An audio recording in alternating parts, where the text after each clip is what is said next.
제2차 세계대전에서 원자폭탄의 개발과 사용에 관한 모든 역사를 이해하려면 제 책 오 아토모 코모 알마를 읽어보세요. 이 책을 제 사인이 담긴 채로 직접 구매하고 싶으시다면 설명란의 링크를 클릭하시거나 화면에 있는 QR코드를 스캔하시면 됩니다. 오랫동안 살라데 교르를 시청해 오신 분이라면 브라질이 제2차 세계대전에서 독일과 이탈리아를 상대로 군사적으로 어떻게 참여했는지에 대한 이야기를 이미 잘 알고 계실 거라 생각합니다. 하지만 브라질이 일본에 전쟁을 선포했는지 궁금해 본 적 있으신가요? 브라질이 제2차 세계대전에서 정말로 일본과 적이 되었을까요? 오늘 그 사실을 알아보겠습니다.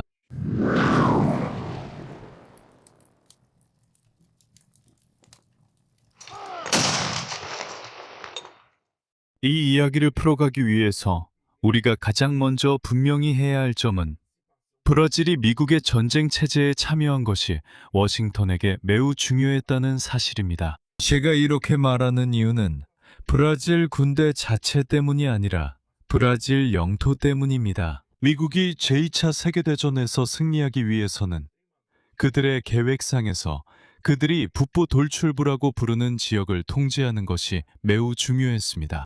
북동부 돌출부는 대서양 쪽으로 가장 많이 뻗어 있는 부분입니다. 즉, 그 지역은 히우그란지 두 노르치와 페르남부 구주 일대입니다. 저는 주로 나타우에 있는 공군기지, 특히 파르나미림에 건설된 공군기지의 확보가 미국의 유럽 대륙 공세를 위한 지원 거점이 될 뿐만 아니라 순찰 임무를 위한 출발점이 될 것이라는 점을 말씀드리고 싶습니다. 대서양에서 활동하던 독일 잠수함을 상대로 한 해군 항공작전의 출발점이기도 했습니다. 따라서 미국이 나타우와 해시피를 장악하지 않았다면 제2차 세계대전에서 승리하는 것은 불가능했을 것입니다. 그래서 바로 그 이유로 1941년 10월 보시다시피 브라질이 전쟁을 선포하기 훨씬 전, 그리고 미국이 제2차 세계대전에 참전하기 전에도 브라질은 랜드리스 프로그램의 서명국이 되었습니다. 즉, 미국 정부는 이미 그때 브라질 정부를 어느 정도 달래주고 있었고, 브라질 군대가 누구와도 전쟁 중이 아님에도 불구하고 현대식 군수물자를 받도록 하고 있었습니다. 하지만 당연히 이런 미국의 제스처 이후로 브라질 정부는 점점 더 미국과 가까워지게 됩니다. 그리고 1942년 1월 28일, 이른바 리우데자네이루 회의가 끝날 무렵 브라질 외교부 장관이자 그 당시 외무부 장관이었던 외교관 오스왈도 아라냐가 대중 앞에 나섭니다. 그리고 브라질이 독일, 이탈리아, 일본과의 외교 관계를 단절했다고 선언합니다. 오스왈도 아라냐의 이러한 행동은 지금 화면에 나오고 있는 이 영상을 통해 자세히 알 수 있는데, 이 영상을 다 보고 나서 시청하실 수 있습니다. 이 행동은 브라질 정부가 미국의 대의에 공감했기 때문에 이루어진 것이었습니다. 결국 미국의 대의에 공감하는 첫 번째 정보는 바로 바르가스가 루스벨트에게 보낸 것이었습니다. 전년도 12월 7일 일본의 진주만 공격이 있은 지 불과 몇 시간 만에 보낸 것이었습니다. 좋아요. 그 당시 리우데자네이루에 있던 일본 대사관은 이타로 이시이 외교관이 이끌고 있었는데, 그는 1940년 10월에 그 직책에 임명되었습니다. 하지만 그곳에는 2명의 일본 군사 주재관도 있었습니다. 일본 육군 주재관인 나오타카 우츠노미야 대령과 일본 해군 주재관인 아초 시게루 해군 대령이 리우데자네이루에 함께 있었습니다. 그리고 브라질이 추축국 세 강대국과의 외교 관계를 단절한 것은 국내에서 외교적인 파장을 일으켰습니다. 이 세 나라 출신 이민자들, 즉 독일인, 이탈리아인, 일본인 이민자들에게 일련의 부작용이 발생했습니다. 브라질에서 일본인 이민자들을 대상으로 한 일련의 폭력적인 행동이 관찰되었는데, 특히 상파울루 지역, 즉 이민자들이 집중되어 있던 지역에서 두드러졌습니다. 그리고 같은 시기에 미국 군인들 사이에서도 매우 큰 히스테리가 있었습니다. 그들은 진주만 공격 이후 일본군이 미국 서해안을 침공할 수 있다고 상상했습니다. 맞습니다. 그리고 이것이 미국에서 서해안에 살고 있던 많은 일본계 이민자들이 수용소에 강제 수용되는 원인이 되었습니다. 즉, 캘리포니아, 오리건, 워싱턴주에서 말이죠. 그리고 브라질을 주재하던 미국 외교관들과 군인들 역시 이 나라에서 정보 수집을 시작했습니다. 그리고 지금 보고 계신 이 문서에 따르면 1942년 3월 12일자로 작성된 것입니다. 미국 합참정보부에서 마샬 장군에게 보낸 보고서에 따르면 그 당시 브라질에는 추축국의 제5열 활동이 매우 활발했다고 합니다. 이 문서에서는 일본 제국이 브라질 영토에서 벌인 활동이 특히 강조되어 있습니다. 이 문서에 따르면 말이죠. 그리고 상파울루에서 활동 중인 일본 제국 육군의 한 대위로 추정되는 인물가 있었으며 그는 이미 약 2만 5천 명의 이민자들을 모으는 데 성공했다고 합니다. 그리고 일본 이민자들의 자녀들은 그 당시 일본 제국에 충성을 바쳤다고 합니다. 그리고 그들은 단 30분 만에 상파울루 시를 점령할 준비가 되어 있었다고 합니다. 그리고 상파울루 시가 점령당하면 실제로는 대규모 산업단지, 특히 상카에타누에 있는 제너럴 모터스 공장을 잃게 될 것이라고 했습니다. 그 순간 긴장감이 너무 커서 문서에는 오스왈도 아라냐와 항공부 장관, 살가도 필류도 바르가스 정부에 대한 추축국의 임박한 쿠데타 가능성에 긴장하고 있었다고 언급되어 있습니다. 보고서 작성자 자신도 그 당시 미국 정부가 바르가스 정부를 전폭적으로 지원해야 하며 그렇지 않으면 바르가스 정부가 추축국의 쿠데타로 전복될 수 있다고 말합니다. 그리고 그 가능성에 대해 완전히 틀린 것도 아니었습니다.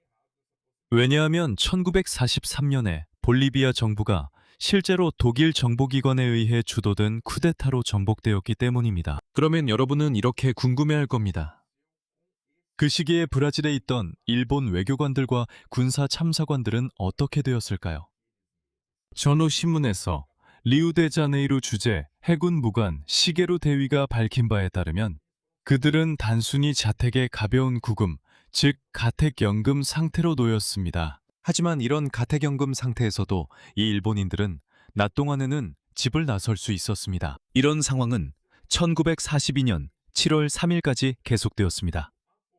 그날 리우데자네이루에 그립스 홀로모가 도착했는데 이 배는 미국에서 일본 외교 사절단 전원을 태우고 왔습니다. 이들은 일본에 있던 미국 외교 사절단과 교환될 예정이었습니다. 이 배가 리우데자네이루에 잠시 정박한 이유는 일본에서 브라질 외교 사절단도 오고 있었기 때문입니다. 그 당시 이 사절단의 단장은 피아오이 출신 외교관 프레데리쿠 카스텔루 브랑쿠 클라르크였습니다. 그립스 홀로모는 이후 아프리카로 항해를 시작했고 7월 20일에는 당시 포르투갈 식민지였던 모잠비크의 로우렌수 마르키스 항구에 도착했습니다. 그곳에서 일본 대표단이 하선했고 일본에 있던 미국과 브라질 대표단이 일본 선박 아사마마루를 타고 모잠비크로 이동해 교환되었습니다. 7월 26일 일본 외교관들을 태운 아사마마루호가 모잠비크를 출항하여 8월 20일 도쿄에 도착했습니다. 흥미로운 점으로 리우데자네이루에서 근무했던 2명의 일본 군사 주재관은 전쟁 중 야마시타 토모유키 장군의 지휘 아래 필리핀에서 복무하게 되었습니다. 이미 장군으로 승진한 우스노미야 대령은 제14방면군의 부참모장이 되었습니다. 바로 야마시타가 지휘하던 군대였으며 시게루 대위는 참모본부 인원 보충 부서를 이끌게 되었습니다. 마닐라에 있는 해군 참모본부 역시 필리핀에서 야마시타의 명목상 지휘하에 있었습니다. 우리는 1942년 동안 이런 외교관계 단절 상황이 여기 브라질에서 전쟁 선포 상황으로 발전했다는 것을 알고 있습니다. 그렇죠. 그리고 8월 22일 교전 상태가 선포되었고 1942년 8월 31일에는 마침내 브라질과 독일, 이탈리아 사이에 전쟁 상태가 공식적으로 선포되었습니다. 외무전 장관 오스왈도 아라네는 전체 추축국이 아닌 일부에 대한 산별적 전쟁 선포를 브라질의 역사적 약속에 부합하는 조치라고 정당화했습니다. 즉, 실제로 브라질을 공격한 국가들에만 전쟁을 선포한다는 의미였습니다. 이는 독일과 이탈리아 잠수함이 브라질 선박을 공격한 사건을 언급한 것입니다. 그리고 그 당시 일본은 브라질을 직접적으로 어떤 방식으로도 공격하지 않았기 때문에 일본에는 전쟁 선포가 이루어지지 않았습니다. 우리가 이미 여러 영상에서 이야기했듯이 그 후 군사협정이 체결되어 브라질 원정군, 즉 FEB라고 불리는 원정 보병 사단이 유럽으로 파병될 수 있게 되었습니다. 그리고 전투기 부대인 센타프아도 있었죠. 이 부대 역시 이탈리아에서 전투를 벌였습니다. 이탈리아에서의 연합군 승리는 1945년 5월 8일에 이루어졌고 그곳에서 전투를 벌였던 브라질 부대들은 이미 본국으로 돌아오라는 명령을 받았습니다. 그리고 바로 이 시점에서 해외에서 변화된 정치 상황이 브라질 내에서도 상황을 바꾸게 됩니다. 왜냐하면 1945년 4월 11일에 사망했기 때문입니다. 미국에서 프랭클린 루스벨트 대통령이 사망했습니다. 그는 오랫동안 제톨리오 바르가스의 친구였고 특히 1940년부터 바르가스 정권에 많은 정치적 지원을 해준 인물이었습니다. 한편 해리 트루먼은 미국의 새 대통령이었지만 루스벨트의 부통령으로는 순전히 당파적 이유 때문에 선택된 인물이었습니다. 그는 프랭클린 루스벨트와 그다지 가까운 사이가 아니었습니다. 그는 1945년 1월 부통령에 취임한 이후 루스벨트와 단 4번만 만났고 바르가스와는 개인적인 접촉이 전혀 없었습니다. 즉, 그 순간 바르가스는 고인이 된 루스벨트가 제공하던 지원을 더 이상 기대할 수 없게 되어 더는 의지할 지원이 없어 고립감을 느꼈습니다. 또 다른 상황은 미국과 브라질 간의 랜드리스 협정의 미래였습니다. 브라질은 이미 자신의 의무를 다했기 때문입니다. 유럽 전쟁에선 이미 의무를 다했고 일본과는 전쟁 중이 아니었습니다. 언제든지 워싱턴에서 브라질 군대에 대한 군수물자 공급을 중단하겠다는 통보가 올 수 있었습니다. 그리고 이것은 전쟁부 장관인 에우리쿠 두트라 장군에게 매우 심각한 문제였습니다. 그래서 카테치 궁전은 브라질이 일본에 선전포고를 하면 일거양득의 효과를 볼 수 있다고 결론지었습니다. 이렇게 하면 트루먼 대통령에게 브라질이 처음부터 함께한 동맹국임을 보여주고 트루먼이 바르가스에게 어떤 일이든 의지할 수 있다는 신호를 주며 따라서 미국의 브라질 정부에 대한 지원이 계속될 수 있었습니다. 동시에 브라질 군대가 미국 전쟁구와 좋은 관계를 유지할 수 있게 하고 랜드리스 프로그램도 계속 이어질 수 있었습니다. 결론적으로 많은 라틴 아메리카 국가들도 이미 일본에 선전포고를 한 상태였습니다. 심지어 멕시코는 그 당시 이미 아스테카 독수리 전투비행단을 통해 일본과 교전 중이었으며 이 부대는 P-47 전투기를 조종하며 필리핀에서 복무하고 있었습니다. 이 모든 일은 1945년 6월 6일 브라질이 일본에 공식적으로 선전포고를 하면서 절정에 달했습니다. 그리고 오스왈도 아라냐는 언론에 이 행위를 정당화하며 미주 전체가 이미 일본 제국과 전쟁 중이기 때문에 브라질도 이 의무에서 도망치지 않을 것이다 라고 말했습니다. 그런데 브라질의 일본에 대한 선전포고는 단지 명목상인 것일까요? 아니면 브라질이 실제로 태평양에서 전투에 참여하게 되는 걸까요? 그리고 이 질문은 선전포고 당시 기자가 오스왈도 아라냐에게 했던 것이었습니다. 그러자 외무장관은 이렇게 대답했습니다. 글쎄요, 지금 그쪽 태평양에서는 병력이 필요하지 않은 것 같습니다. 하지만 우리는 언제든지 그 요청에 응할 준비가 되어 있습니다.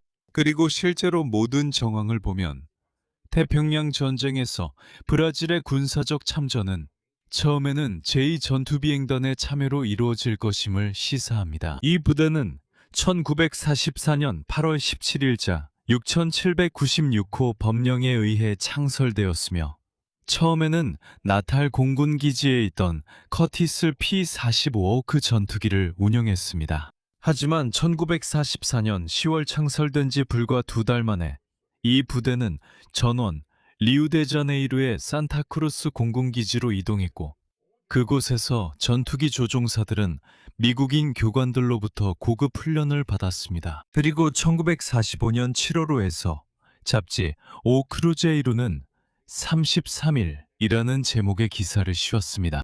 태평양, 즉 사진이 많이 실린 방대한 기사로 그 당시에 그곳에서 태평양에서 일본 제국과 싸우기 위해 훈련받고 있던 브라질 조종사들의 일상을 보여주었습니다. 물론 그들이 1945년에 P-40을 타고 태평양으로 전출될 예정이었다는 것은 아닙니다. 사실 P-40에서의 훈련은 P-47로 전환하기 위한 마지막 단계였습니다. 그리고 바로 이 경로를 첫 번째 전투기 부대가 전년도인 1944년에 밟았습니다. 그들은 파나마에서 P-40 훈련을 받은 후 미국으로 가서 P-47 훈련을 받았습니다. 그리고 아즈텍 이글스가 이미 태평양에서 P-47을 운용하고 있었기 때문에 우리 두 번째 전투기 부대도 바로 그렇게 될 가능성이 높았습니다. 그 당시 브라질 항공부의 심각한 문제는 바로 숙련된 군 조종사 수가 매우 제한적이었다는 점이었습니다. 하지만 1945년 7월 1에 첸타푸아가 이탈리아에서 귀환하면서 살가도 필류는 이제 또 다른 항공부대를 떼어내어 태평양으로 보낼 수 있게 되었습니다. 역사상 그 시점에서 사람들은 이미 소련의 만주 침공이 일어날 것이라고 예상하고 있었습니다. 이 사실은 실제로 브라질 신문에도 보도되었으며 여기 카드에서 볼 수 있는 이 영상에서 확인할 수 있습니다. 하지만 아무도 원자폭탄에 대한 정보나 그것이 일본과의 전쟁에서 단기간에 어떤 영향을 미칠지에 대해서는 알지 못했습니다. 그래서 크루제이로 잡지가 태평양의 33인에 대한 기사를 실었던 그 시절에는 이 남성들이 극동 지역에 파견될 가능성이 실제로 꽤 높았습니다. 하지만 이제 당신이 저에게 묻겠죠. 그럼 이 태평양의 33명의 브라질 조종사들은 정확히 어디에서 전투를 하게 되었을까요? 몇 가지 가능성이 있습니다. 첫 번째는 필리핀에서 전투를 벌이는 것이었는데 그곳에서는 이미 아즈텍 이글스가 싸우고 있었습니다. 그리고 제14방면군, 즉 토모유키 야마시타의 지휘하에 있는 부대가 여전히 루선선 북부의 상당 부분을 통제하고 있었습니다. 하지만 브라질 최초의 전투기 부대는 이미 유럽 전투에서 매우 효율적인 부대로 입증되었습니다. 이 브라질 전투기 부대가 일본 침공의 물류기지가 될 오키나와로 직접 이동했을 가능성도 있습니다. 이 침공은 1945년 마지막 몇 달 동안 일어날 예정이었습니다. 일본 상륙 침공은 두 단계로 진행될 예정이었습니다. 첫 번째 단계는 올림픽 작전이라고 불렸으며 1945년 11월로 예정되어 있었습니다.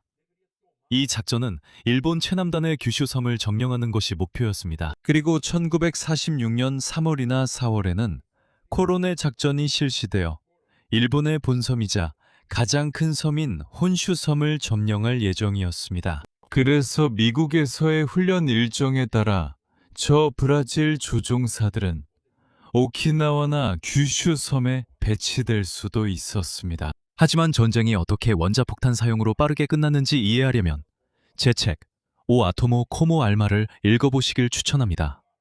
사인본을 원하시나요? 설명 링크 클릭이나 QR코드 스캔하면 됩니다. 이제 당신 차례입니다. 브라질과 일본이 2차 세계대전에서 겪은 이 복잡한 이야기를 이미 알고 계셨나요? 브라질이 전쟁 막바지에 실제로 일본에 선전포고를 했다는 사실을 알고 계셨나요? 댓글로 알려주세요. 항상 그렇듯이 이 영상이 마음에 드셨다면 친구들과 공유해 주시고 좋아요도 눌러주세요. 그리고 살라데 괴라 채널 구독도 잊지 마세요. 그래야 앞으로도 모든 소식을 놓치지 않을 수 있습니다. 저는 여기서 인사드리겠습니다. 다시 시청해 주셔서 감사드리며 살라데 괴라에서 인사드립니다.